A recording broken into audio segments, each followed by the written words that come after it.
Hello, good afternoon, good lunchtime to everyone at Follow Everton. I'm Ryan, the channel host. This is a quick video just regarding Everton's latest news. Everton are going to announce the signing of James Tarkowski on a free transfer from Burnley. The 29-year-old central defender is leaving Burnley on a free transfer at the end of the summer, and it is believed Everton have secured his services on a 4-year deal.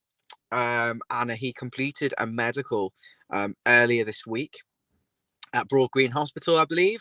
So that should be going through. Let me know what you think about that deal. Is James Tarkowski a great signing?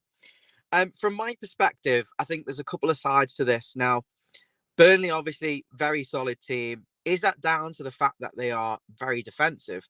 Or is that down to the fact that they have good defensive individuals? Now, if it is down to the fact they've got good defensive individuals, then fantastic. We've signed a quality player. But I do think there is an element of the conservative football that Burnley play impacting why they are so solid defensively. And it'd be interesting to see. And this is what I want to know from you guys in the comments. Can James Tarkowski play in a more expansive side where he might not have the protection of the fullback beside him, and it's not going to be long term the low block for Everton that he saw at Burnley? And from my perspective, I think he's a decent player. I think he's a very good defender, actually. But I think he's not really a 1v1 defender. He's not got a lot of pace. And so if we start asking him to play a higher line and in a more expansive team, will he be able to cope? Because Burnley, let's be honest, were very defensive and played in the low block. My other thoughts with regards to Tarkowski is age, 29 years of age. I mean, I'm 28, so it's not old, but we're offering him apparently a 4-year contract, and he's on over £100,000 a week. To me, that sounds like a lot of money. Even though you're getting him on a free transfer, it sounds like a lot of money for him. I'm not surprised that West Ham and Newcastle walked away at that level. But the reality is he wants to come for Everton because he's in the Northwest and won't need to relocate, etc., etc. So I think it works out really well for him. It's just whether leadership qualities, outstanding. Defensively, he's very solid, but there's a lack of pace there. Can he play 1v1? I'm not so sure. And also, playing out from the back, something Frank Lampard wants his Everton side to do next year, playing through the lines a little bit better. I'm not 100% sure that James Tarkowski is the best on the ball, but look, this could be a little bit of a generalisation because of Burnley. Let me know what you think. Are you happy with him? Dave Weston's coming in here on the comments. Good evening. Good afternoon, Dave. He's saying great deal for that. The Blues on a free. I do think it's a good signing. I do think this opens the door now for Michael Keane, Mason Holgate, and Yerry Mina to leave. Because we need more central defenders. And what I do like about this signing is the fact that he is an aggressive defender. He's a committed defender, and he's a reliable defender, and he stays fit. So when you compare that with the other defenders we've got, Godfrey, he's quick, but is he reliable? The same with Mason Holgate. He's not reliable. Michael Keane's not reliable. They make a lot of mistakes. So bringing in someone who's a reliable defender, I think it is a positive. It's certainly on a free transfer. Of course, the wages are high. There are question marks whether he can play in a higher line and playing from the back. But look, we'll take this signing, and hopefully there'll be plenty more to come. And that does free up some transfer funds to bring in some other players. One other name we've been linked with is Christian Erickson. Apparently, Everton have held talks with Christian regarding signing on a 2-year contract. I think he would be transformative in the midfield for us.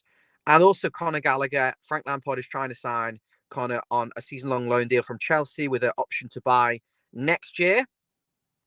Whether they accept that remains to be seen. But Chelsea have always got their eyes on the big names, which makes me think he could become available, even though, in my opinion, he's more than ready to go in and take someone like Ruben Loftus-Cheek's place in the Chelsea team.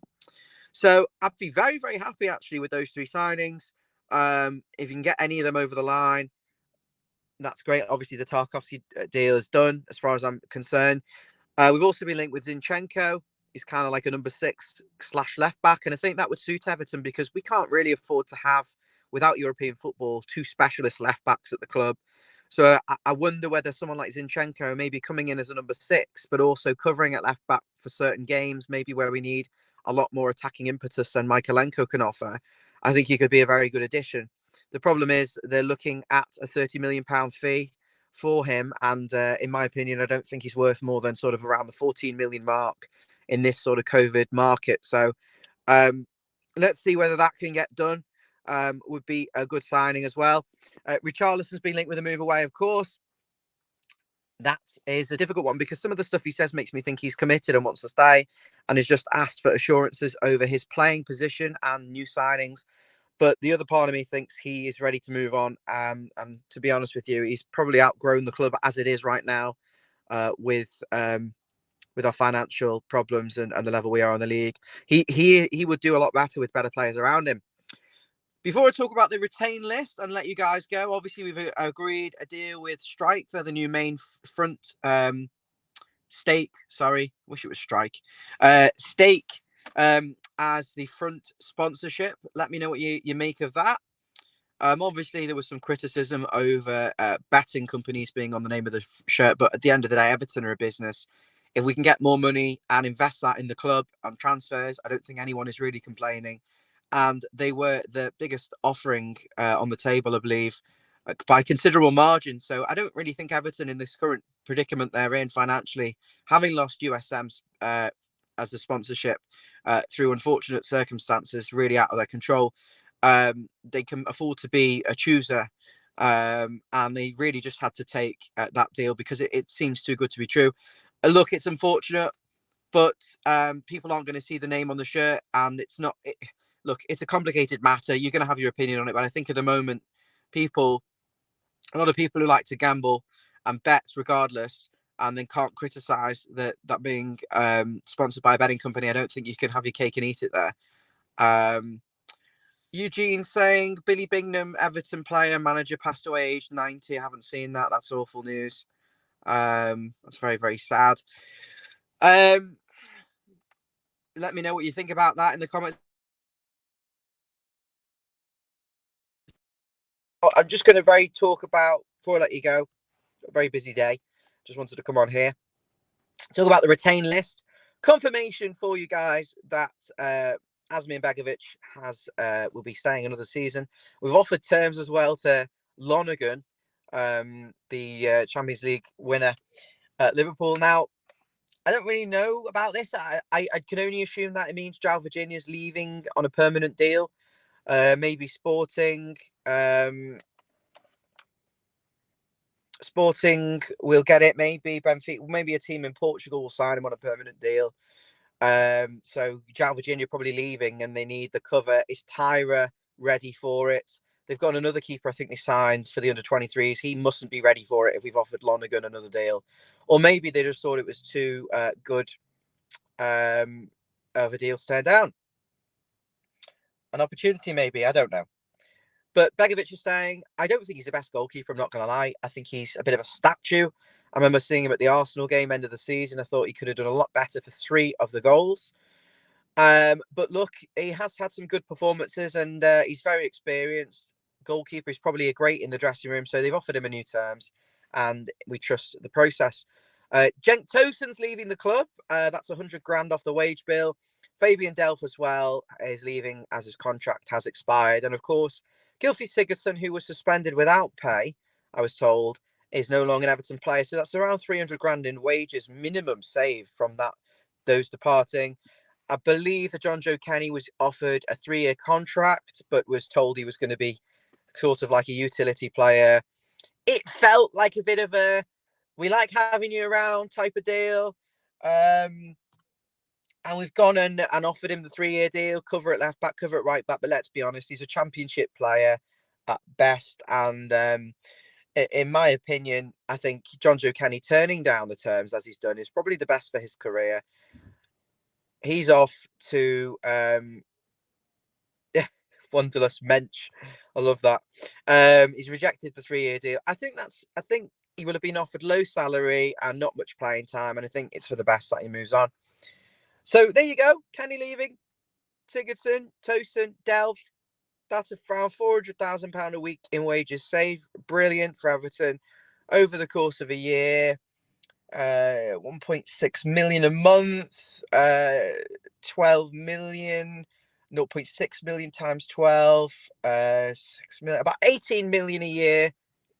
Hope my maths is there in wages saved. And I'm a way off there. I'm a way off. Let me know. But it's a lot of money anyway that we're going to be saving in wages. And hopefully now we can have some nice contract, new players coming in where we can stagger the deals, pay in installments over a lifetime of the contract. And we have a bit of money to spend on some wages. And really, in my opinion, the priorities for me, and we'll have more discussion on this with the people from the channel, we need central defenders, we need central midfielders, but realistically, there's not a single position at the club that I think we couldn't improve at. I'd be criticised for this, but I think Michaelenko is very limited. I know people are not going to like this, but I want to see a lot more from him going forward. He always seems to be, I watched him for Ukraine the other night, and he always wants to pass backwards. Coleman, obviously, he's on his way down, and the problem is we don't know whether Patterson's going to be at that level yet. We have to take a risk on Patterson for next season because we can't sign another right back with Coleman there. So we just have to hope Patterson's suitable. But look, I wouldn't mind a player like Zinchenko who can cover in a couple of positions, play in a couple of positions, and take the pressure off Michaelenko. But we need a defensive midfielder who's extremely solid, who's athletic. Alan, Gomez, Yerry Mina, and Jean-Philippe Gbamin are all expected to leave this summer. That's 4 players, again, that have a surplus to requirements who either can't stay fit or are on huge salaries and don't justify it. So signing a defensive midfielder and another midfielder who's got a bit of playmaking skills about him is the priority. We need to shore up the defence. Hopefully James Tarkowski will do that, and another central defender with a little bit more speed will be great. I just think the spine of the team has got to be the priority. And hopefully we can get some players across the pitch. And I want to see Everton take the right approach to transfers this summer, guys. I don't want to see us go for just who's available and go, well, he's available, and cobble a side together. We've got to have a plan. We'd be better off signing 3 players this summer with a structure, with a plan, with an idea behind those signings of a quality, rather than getting 6 or 7 players who are just available and trying to bring the numbers up because it doesn't work. So that's the news for you guys. Everton have released several players. Begovic is staying on. James Tarkowski is staying. We've been linked with Conor Gallagher, Zinchenko, Christian Erickson as well. Hopefully we'll have some more news for you coming up soon. Fixtures coming out next Thursday at 9 o'clock. Eugene has pointed that out. Thanks for watching, guys. Much appreciated. And we will see you soon. Thank you.